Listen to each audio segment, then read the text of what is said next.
He's Jim Stewart. I'm Rick Collins, and this is Off the Bench. Today, we're going to be talking some sports updates. There's a lot of stuff that went on last night. Frisco ISD football. We had MLB playoffs still. Thursday night football review. We're going to preview this weekend's NFL. We'll be diving a little bit more into the Mavericks versus the Kings tonight. And then also, Farrah Qutub is going to be talking about an interview, which you can only see on unifyfrisco.com, about the new Nike jerseys and the problems they're having. LeBron's not just fashion-wise, but functionality. There was a function problem. This is the first time we've seen a function problem at a professional stadium since Janet Jackson.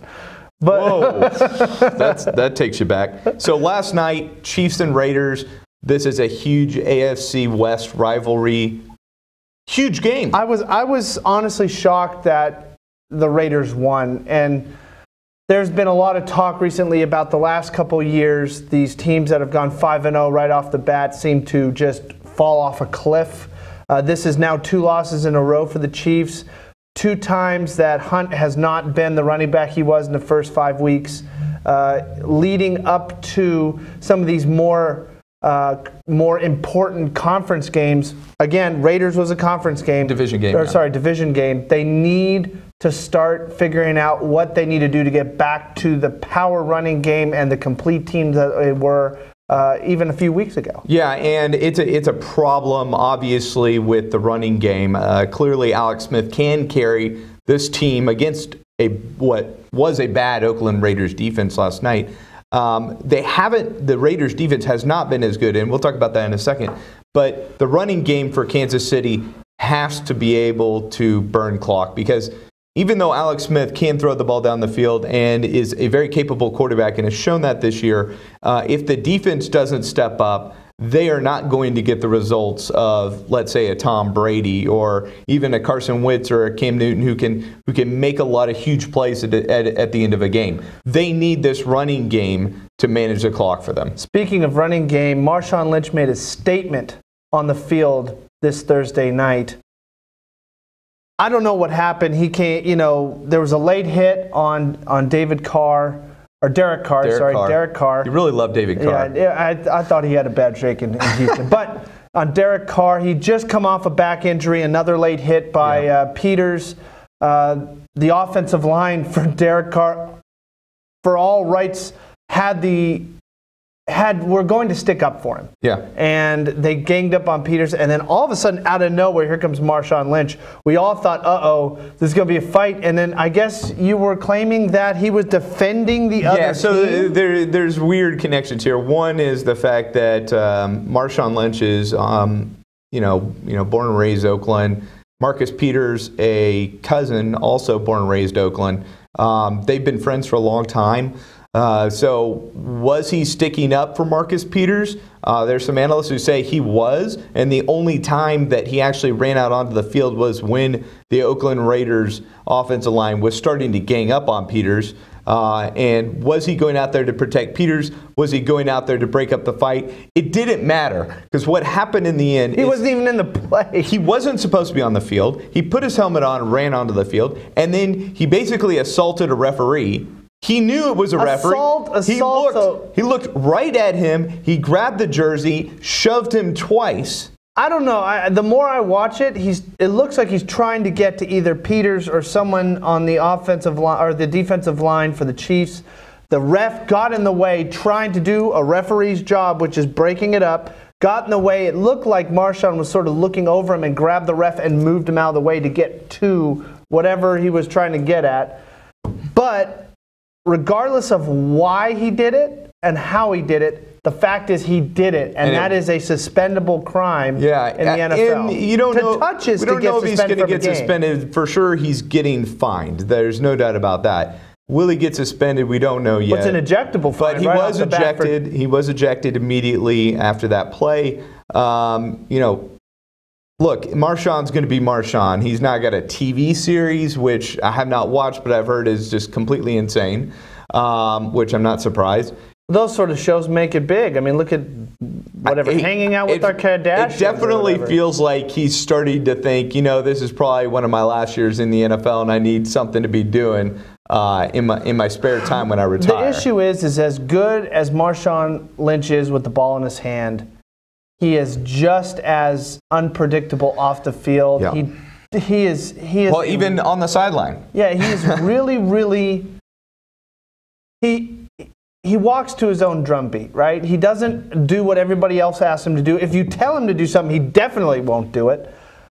I don't know. I think in some ways he's a distraction on whatever team he's in. Maybe not one that's going to affect the team as a whole when it comes to gameplay, or may have a noticeable effect, even if he is having an effect. But I think that it's not a good thing when you can't rely on a star running back to make smart decisions on the field when tempers are up or when a situation needs a cooler head or a more mature outlook on whatever situation's going on. Yeah, and it didn't lead to a change in the outcome of this game. He was not a big part of the Oakland Raiders offense. The Oakland Raiders came back and won behind Derek Carr, not David Carr, Derek Carr, and they ended up winning on Michael Crabtree touchdown. Amari Cooper was really the biggest story of this game because so far this year, he had one touchdown. This is his coming out party this year. Yes, in the opening game of the year, and hadn't really done much since. And his story up until this point was drop balls. Now, he still dropped some easy passes last night. But man, when he caught the ball, he made huge plays. And going back to Marshawn Lynch for a minute, I can understand having a star who is animated and and has antics and all that if he's producing on the field.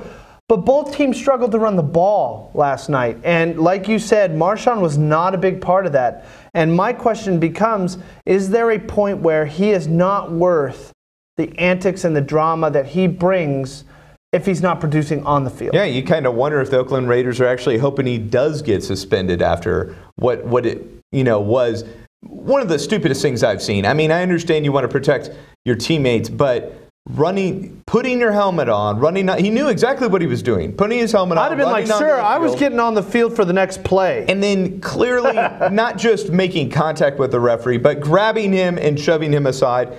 Just really unacceptable. Now, both quarterbacks had great games.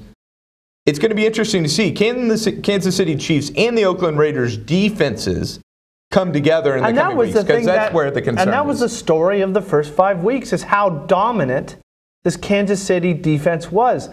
And I tend to wonder a little bit, is that a little bit to do with Andy Reid? Andy Reid is not a defensive coach. He's an offensive coordinator, mostly for the quarterbacks. He can usually do a lot of damage against other defenses through the air because he is a bit, not a complete, but he's a bit of a quarterback guru. He's taken adequate talent and made them either Pro Bowlers Alex Smith looks like a Pro Bowler this year. So the question is he so focused on the offense now that maybe the defense is starting to lack a little bit, or is he trying to involve himself on both sides and doesn't know quite what he's doing on the defensive side because he is an offensive oriented I think they've got concerns in their secondary. They didn't get to Derek Carr nearly as much as they needed to. What do you mean other than Peters? Yeah. Other than the hit, Peters put on him. Oakland Raiders are suffering from the same problem. They can't get to the quarterback as much as they need to. They did get 5 hits on Alex Smith, but Alex Smith gets hit a lot. I mean, that's just kind of Alex Smith. He's going to get into a lot of contact situations. And he's not going to pull a Cam Newton and complain about it. He's just going to take it and keep going. But the Raiders couldn't get sacks. No. When they did get to him. And that's the biggest problem for them, is they've only got 12 sacks in 7 games. That's not going to be good enough when you start talking about a playoff run. And these playoff runs for at least the Chiefs is not going to happen if they keep losing games. Like we said before, this is 2 losses in a row. And no dominating NFL team has basically, losing streaks more than 3 games. Yeah. Because what happens is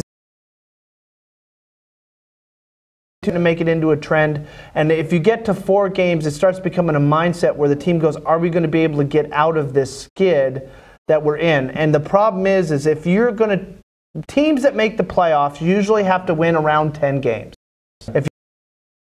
Then it gets really hard. Well, it's going to be interesting to see what happens after next week with Kansas City and Oakland, for that matter, because this is Oakland showing, hey, our offense now back with Derek Carr can make things happen. Can we get the running game going? They cannot rely on Carr to win games like this. And I think Gene Hackman needs to step in to the Raiders offense and get some stickum on Cooper's hands if he's making these drop balls. I wondered where you were going with Gene Hackman. That's great. But what it is he, even though it doesn't look right, Coach, it don't look right. They need to get Cooper to start catching, because last year that was his staple. He never dropped anything. This has always been a concern for the Oakland Raiders. It continues to be a concern for them, is drop balls. And Derek Carr would have been, his numbers would have been outstanding last night if they had cut all the passes that he had thrown their way.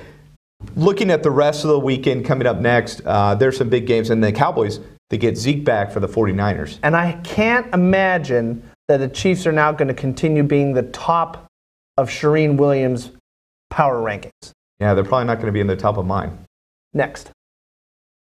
We're so excited to invite you to our Stacy Furniture Anniversary Sale. Save today on Stacy's outstanding selection, up to 50% off select items throughout the store. Now's the time to buy that new bedroom, living room, or dining room suit. You can't beat these prices anywhere. Name brands like Bernhard, Hooker, Universal, and Cheryl, all on sale today. It's Stacy's Anniversary Sale only happens once a year. Shop Stacy's today or visit us online at stacyfurniture.com. Remember, when you're shopping at Stacy's, you're shopping with family. Cowboys 49ers is a huge game for the Cowboys. The 49ers, despite their record, really have not been a terrible team. Now, they are starting a rookie quarterback, only a second star in the NFL. So they've got a lot of concerns. And their middle linebackers now coming back. Yes. In Foster. Reuben Foster, even though he's a rookie, did make a bit of an impact the first couple weeks, and then he got injured, and the team's defense sort of went downhill a little bit, as expected when your play caller is out. Yes. But I do think that a starting middle linebacker and a defense that has really been doing well when it comes to and they get Eric Reed back for a full game, and Eric Reed. too. So the last couple games, I think you have the numbers in front of you of the amount of points that they've lost. Yeah, so it's pretty insane. The 49ers, they are 0-6, but outside of their opening day loss against the Panthers, they've lost games by 3 points, 2 points, 3 points, 3 points, and 2 points. So they are within a field goal of at least tying or winning 5 of those 6 games.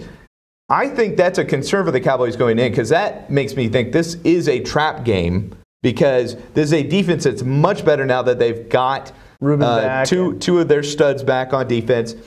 Offensively, they're going to be challenged, but are the Cowboys distracted by what's going on off the field? It can't not be a distraction. This team has to deal with, will Zeke be in? Will Zeke be out? Who's going to replace him? What are we going to do? And every single week for the last 3 weeks, they've had to plan at least 2 or 3 days of that week going up to that game as if Zeke's not going to be there. They cannot not do that. So what is happening is, even though Zeke has been able to play every game, he's been a distraction when it comes to the planning. And that has a trickle-down effect across the entire team. And I really think that, as good as Morris has been in the past, he's not Zeke. And Zeke's numbers have been showing it. Other than against Green Bay, who has a porous defense at best, he has not averaged he hasn't averaged 90 yards in any of the games leading up to that. Yeah, and obviously we're comparing against last year, and in his rookie season, along with Dak, they both had phenomenal years, breakout years for both of them. The sophomore slump it may be in existence here in Dallas. I think that's going to be part of the result at the end of this year, is that we're looking at two guys who came into the league and nobody knew really what to expect. people kind of knew what to expect with Zeke, but really no one knew what to expect with this offense. And they really, kind of ran rampant, across the league. Now, in a second year, everybody kind of knows what this team offensively brings into each game. Teams have adjusted, it looks like. And there's film on these guys now. And, the sophomore slump looks legit here. My question is it a sophomore slump? Because if that's a slump, it's massive.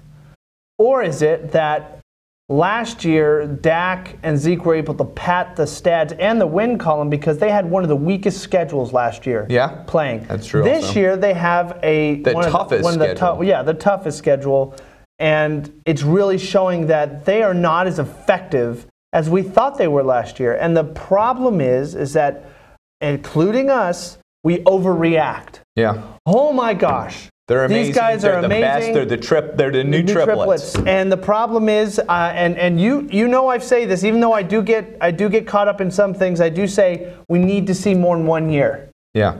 And the problem was a lot of the things that haunted them last year that they were able to overcome because of schedule is now haunting them. Dak has a very hard time throwing the ball downfield.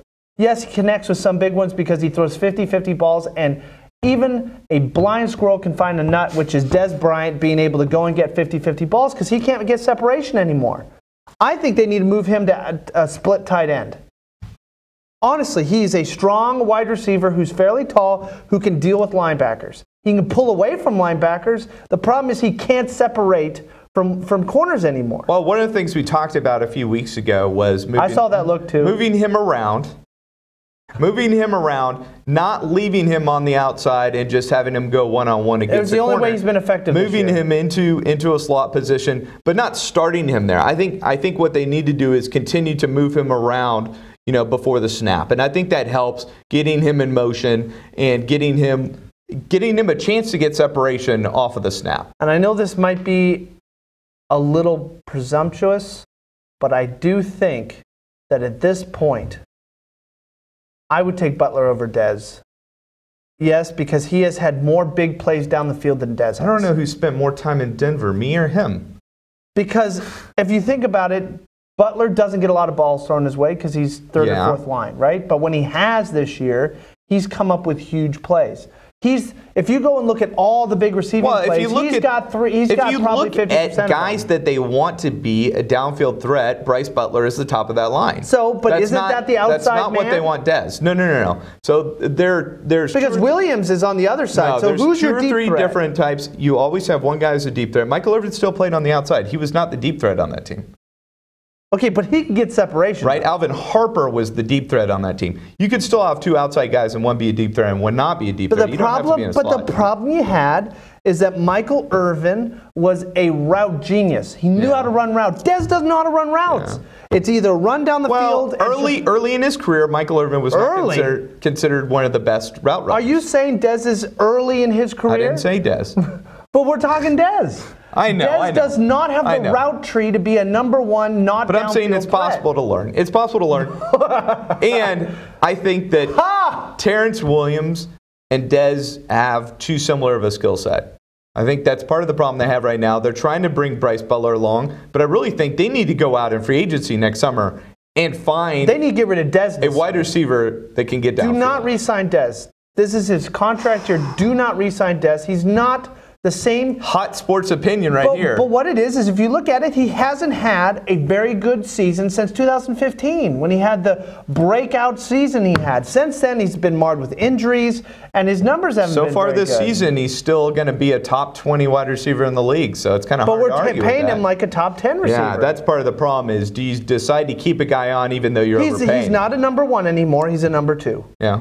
And the problem is he just thinks he's a number 1 and he believes he needs to be paid like a number 1. But his career, even though he's been hyped and he's had huge moments in his career, his numbers have been number 2 wide receiver numbers. I'm going to wait till we see the end of the season because if the team gets in the playoffs he makes some big plays in the playoffs, he'll be very happy. Julio Jones has been in the league less years than Dez. If you go look at their stats, it's not even close. Well, Julio Jones is a freak. Go look at Antonio Brown. Go look at any number 1 receiver in this league. But we don't have to have him be a top 5 receiver in the league. If he's a top 10, top 15. But go look at number 1 receivers on teams than him. Okay. But look, there's only 5 or 6 better wide receivers in the league than him. He's not better. He's been terrible so far this season. No, last year he had better numbers. Oh, but so far this season he's not even close. Okay, we need to move on. I know we get into Cowboys situation all day. We'll talk about it all the time. Cardinals versus Rams. This is where I'm intrigued by this game. The rubber hits the road for the Rams because can they pull off a big win against the Arizona Cardinals, who I think are a better team right now, overall. But, that's debatable. But I think right now, I think it's more. I think it's because we don't trust the Rams. I don't know if it's that either. I trust the Rams more than people think and more than you do. My problem is now Carson Palmer does not need to throw the ball all the time to be able to make it. Even last year, his running back was more of a receiving threat than a running threat. Yeah. And that made it so that the defense spread out, which gave him running. David Johnson was pretty good.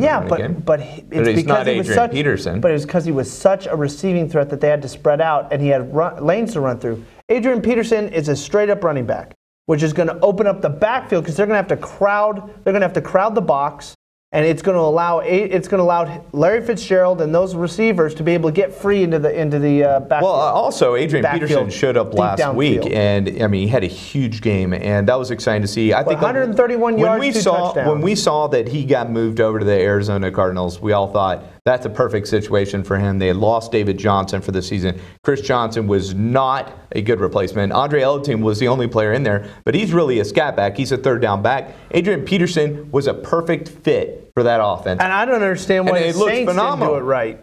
The Saints brought in a guy who they could have run. Didn't fit their offense.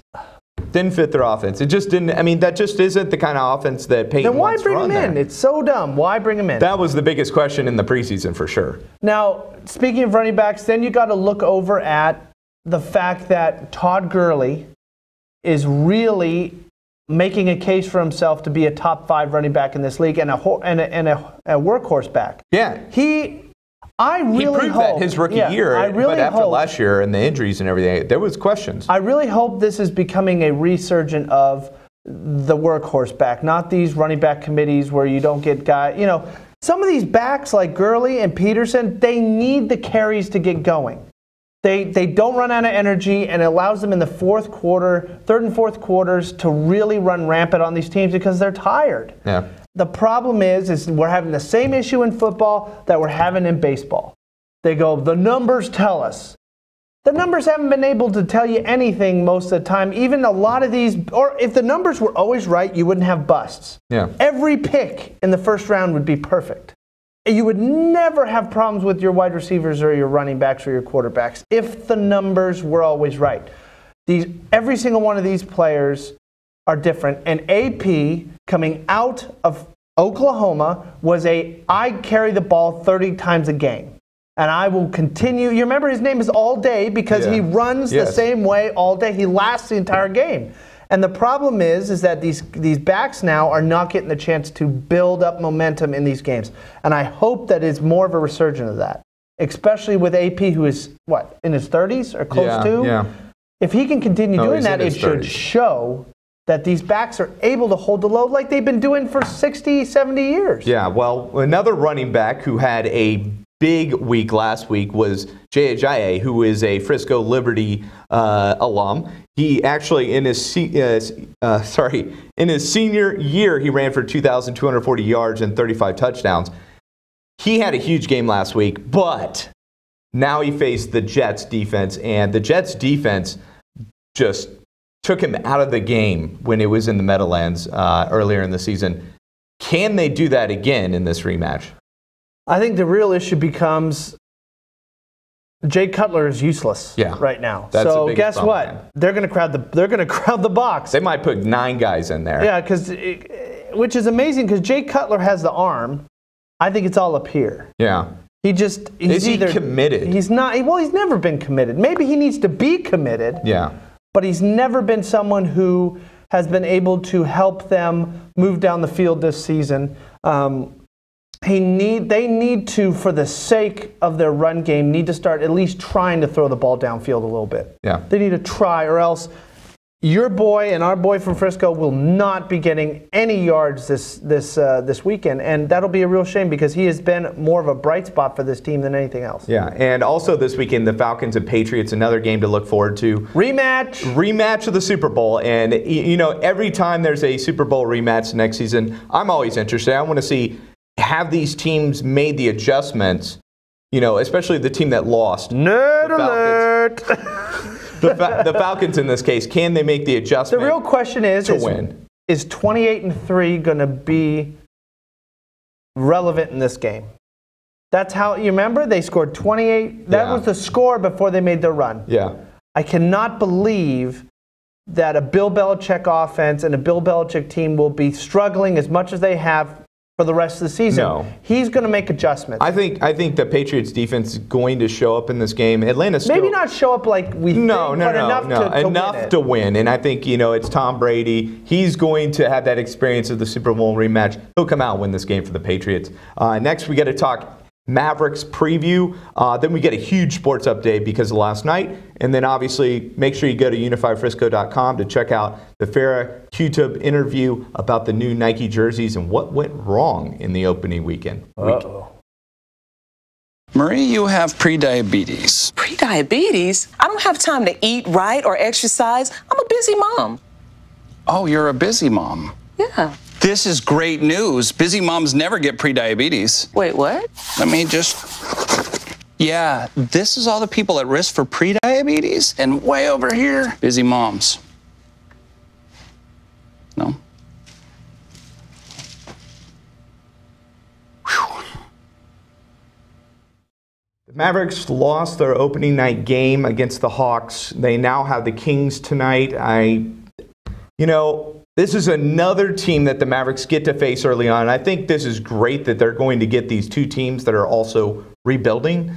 I don't think either of these two teams has the talent that the Mavericks have, but clearly these two teams are on a totally different path than the Mavericks are right now. So I think there's three storylines going into this.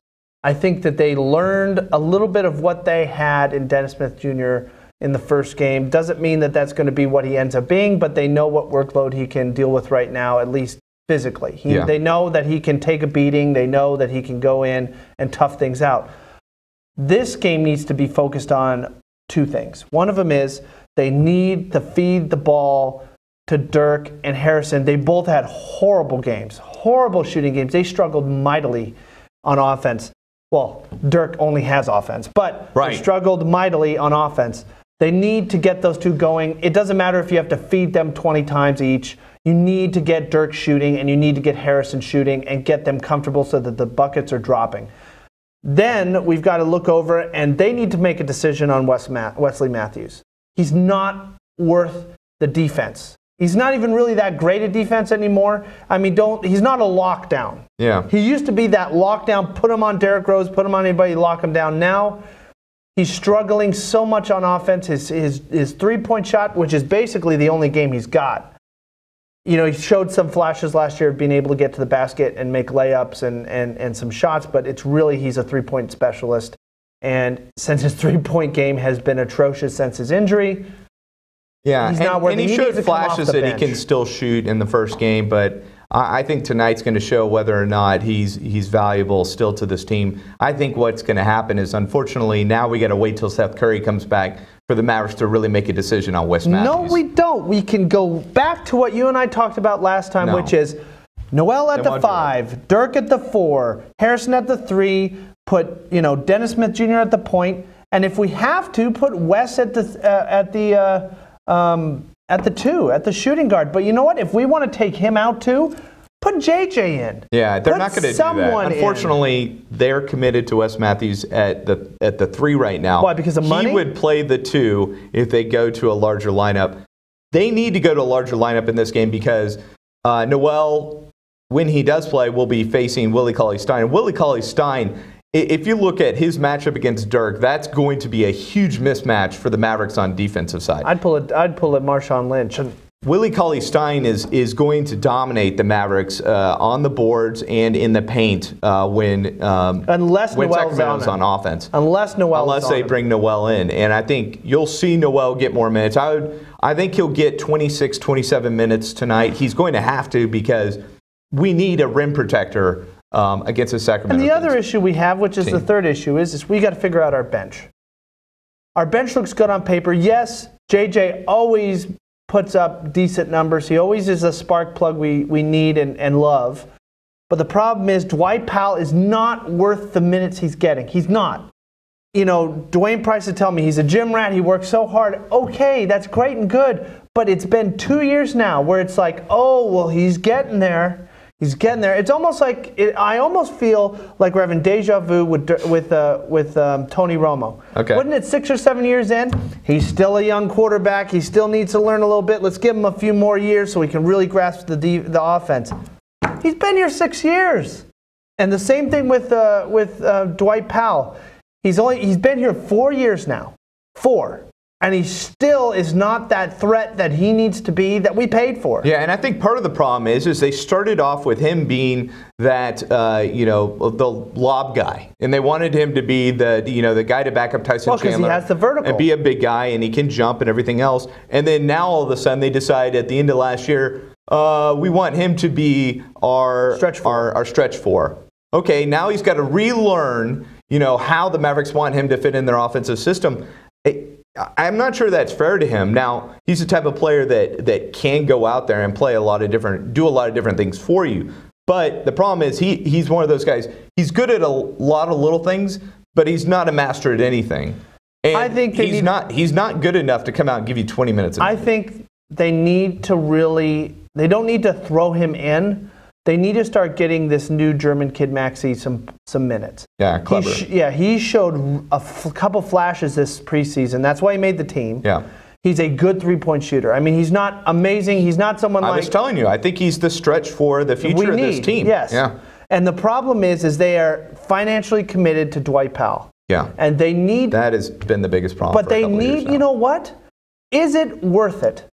I would rather eat the money and get more wins by developing someone who will actually be here for the future. Dwight Powell's not going to get another contract from us. Yeah. Do what every other team does with a bad contract. Well, also, either let him go or just also eat part of the contract. problem is Maxey just came in at the end of this summer during preseason. He hasn't learned the offense yet, and Rick Carlisle is one of those guys. He wants guys out there who know the offensive system. He's starting to stretch himself on that by getting Noel more minutes, starting to stretch himself by, getting Dennis Smith out there. But getting a guy who doesn't even know the language all that well, to be honest. He speaks decent English. It's not like Nicholas Brasino coming in who didn't speak a lick of English. Right, true. The problem but that is part of the reason why these guys don't play. So would you rather have someone who has enough talent to get you maybe 10 plus Well, points? I'm not Rick Carlisle. No, but I meant, is Rick Carlisle not smart enough? It's not that. It is that or is he too stubborn? Stubborn is probably the right term. Is he too stubborn to see that even though Dwight knows the offense, he's not capable of doing the job, and maybe bringing in someone who is taller, better shooter, more designed to be a stretch four, that even though doesn't know the offense can learn on the fly and actually get some points and rebounds on the board? Is that not worth sitting the other guy down and maybe have few mental mistakes happening? I think it's a good question, especially if we look at 6-7 games down the road. If you're still not getting any production from Powell, what do you do? Now, the problem is we saw that last year. Looking back at tonight's game, bring you back, bringing you back. Sacramento Kings, you got George Hill and De'Aaron Fox going against Dennis Smith Jr. He's going to get all that he can handle. Dude, all he can handle. I mean, both of those guys, and they bring totally different games. But George Hill will move him around the court. He's going to make him run off screens. He's going to give him jab steps. I mean, he is going to make Dennis Smith Jr. work on defense. Offensively, George Hill can do some things. Now, he's not as dynamic as Fox is. That's where the concern comes. Fox dynamically on offense. I don't know if Dennis Smith Jr. can stay in front of him. That's going to be, De'Aaron Fox coming out of Kentucky was one of the supreme athletes. I don't know, but is he as good an athlete as Dennis Smith I don't Jr.? think it matters. I think Dennis Smith Jr.'s defense is going to take time to come along. Okay. Guys just don't learn defense that quick, especially come out of college. I don't know what NC State taught defensively. So do we put JJ? But no, I think you're going to see a lot. Just throw him in the I think fire. you're going to see a lot of Wes Matthews when Fox is in the game. We're never going to get rid of Wes Matthews. But you've seen now the Hawks, and now you're going to see the Kings. Two young, rebuilding teams. I think the real matchup is these are games the Mavericks need to win. Yeah. If they're not going to win these games, what games are they going to win this year? year? Matchup's really going to be Stein versus Noel. Yeah. They played on the same team at Kentucky. Yeah. They both have basically the same build. though their athletic ability is a little bit, Noel's a little bit more athletic, but Stein is more of that Tyson Chandler mold of he's physical, he's very smart, he can dunk on anybody, and he's good at blocking. He's not a shooter. Noel tries to be more of a jack of all trades, even though he could be a lob specialist, he could be a block specialist, and he, in a lot of ways, is. I think the comparison we made between Noel and Chandler it fits here. We're talking about Noel, who doesn't necessarily get his body in the right place all the time on offense or on defense, because he's so athletic. And then Willie Cauley-Stein, who is more stable. He knows where to get his body in position on defense, and he seems to kind of understand the flow of the offense better. He's also had more consistent games than Noel has. Yeah. He was behind Boogie Cousins, and I think with Boogie Cousins gone, I mean, it's Willie Cauley-Stein. The paint is his. So the real question is, which Kentucky player will succeed in this game? I think it's going to be interesting. The real question is how much time is Carlisle going to give him when Stein's out on the floor? Yeah, I think he's going to kill Dirk. He's going to kill Dirk. Yes, exactly. The only thing Dirk can do is keep him away from the basket. Don't even play defense, Dirk. Just push Stein away from the basket and box him out. That's all you're going to be able to do. Yeah. We've got more NBA news coming up in our sports update. We've also got some MLB playoffs. The Dodgers, they're going to the World Series. Next. We're so excited to invite you to our Stacy Furniture Anniversary Sale. Save today on Stacy's outstanding selection, up to 50% off select items throughout the store. Now's the time to buy that new bedroom, living room, or dining room suit. You can't beat these prices anywhere. Name brands like Bernhard, Hooker, Universal, and Cheryl, all on sale today. It's Stacy's Anniversary Sale. Only happens once a year. Shop Stacy's today or visit us online at stacyfurniture.com. Remember, when you're shopping at Stacy's, you're shopping with family.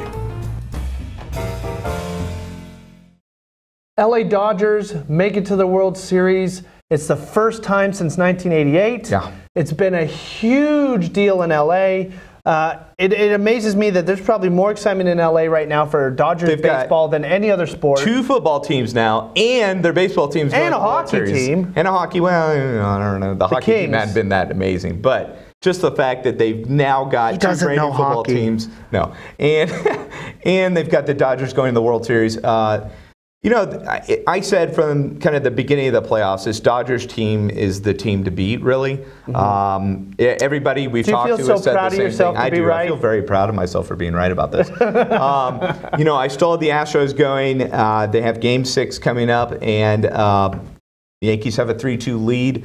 Obviously, a big advantage for the Yankees going back to Houston, but who knows? The home team has won all those games. Maybe that repeats itself, and we get an Astros-Dodgers World Series.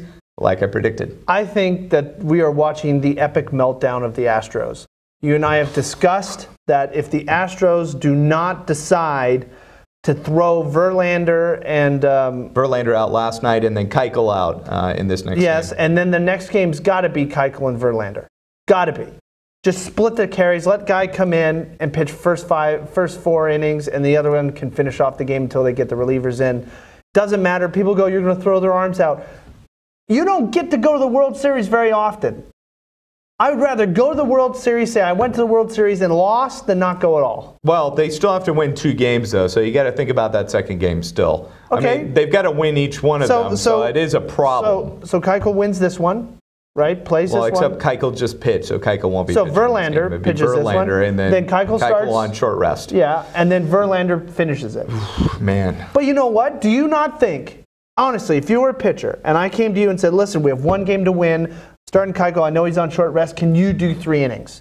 What would you say? Yeah, if you're Verlander, for sure. Can you do 3 or 4 innings? Yes, I can do that. And then we'll close with the relievers. Who knows what Keuchel says? I mean, I think the problem is that those are really their 2 best pitchers by far. The rest of the question rotation, is, how bad do they want to go to the World Series? That's the real question. Yeah, because but the rest of their pitching staff is horrible. If they're on short, and you got to understand, on short rest, these pitchers are not what they are when they're on their full rest. They're not 100%. Is 70% of Keuchel better than 100% of McCullers? I don't know. That may be pretty close.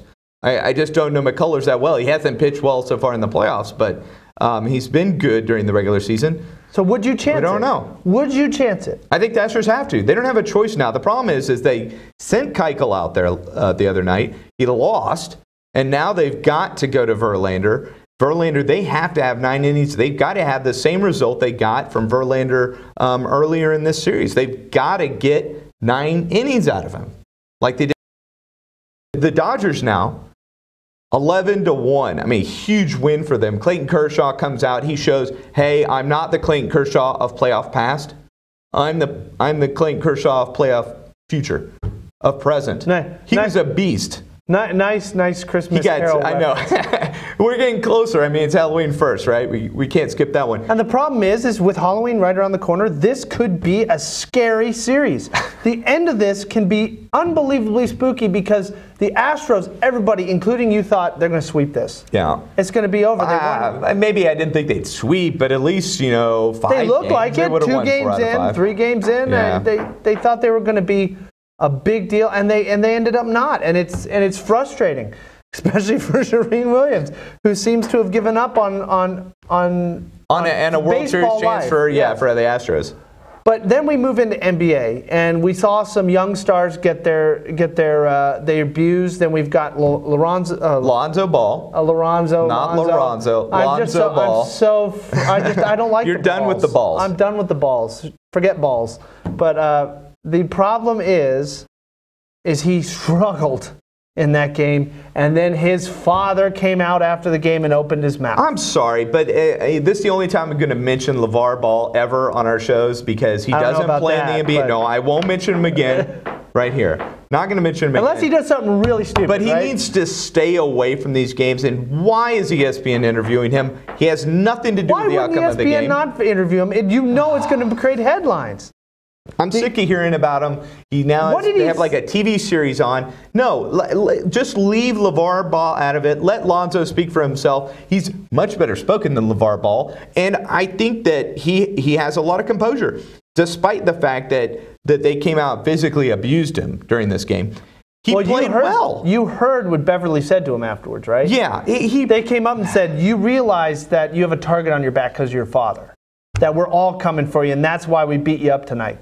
Is because your father is opening his mouth. It's going to take 20 games before he gets to settle into a normal NBA life because there are going to be a lot of games like this. And the real question is I don't see LeVar Ball shutting up anytime soon. And the problem is, as long as his lips are moving, Lonzo Ball is going to struggle because every player in the NBA is going to go, forget you, forget your father.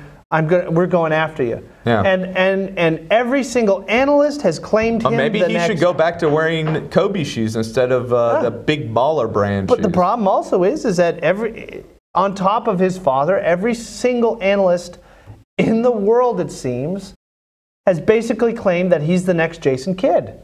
That he's this revolutionary talent. He does share some traits with Jason Kidd early on. Jason Kidd could not shoot the 3 to save his life early on.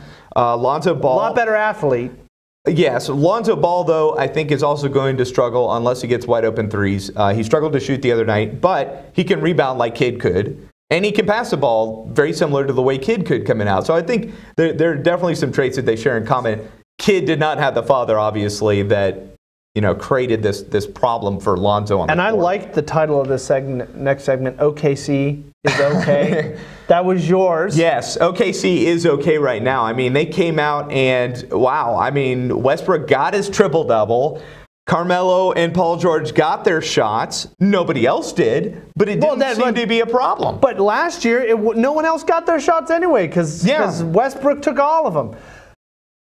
Last year he was taking 25 to 35 shots a game, Westbrook. Yeah. He had 15 this last game, but that 30 shots were now separated between the 3 big stars. Now, the question is do you think these 3 meme monsters, will they be able to coexist in the same paddock?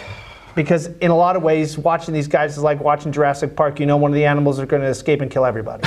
But shoot her! Shoot her! The problem ends up being is they have no bench. Yeah.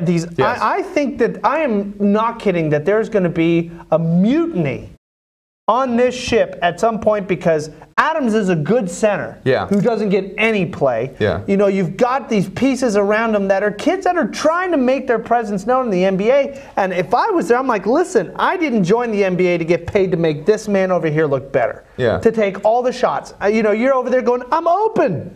I'm open right here. No, OKC players don't even do that because they know they're not getting the ball anyway. How long is it going to take for them to get tired of it? I think there's going to be a problem. It's not going to be a mutiny. I think what you're going to see is that nobody's going to stick around to play their career there if those players stick around. Now, the big question is, are those players going to stick around there? And we'll have to talk about that at another time, especially with all the drama surrounding LeBron in LA.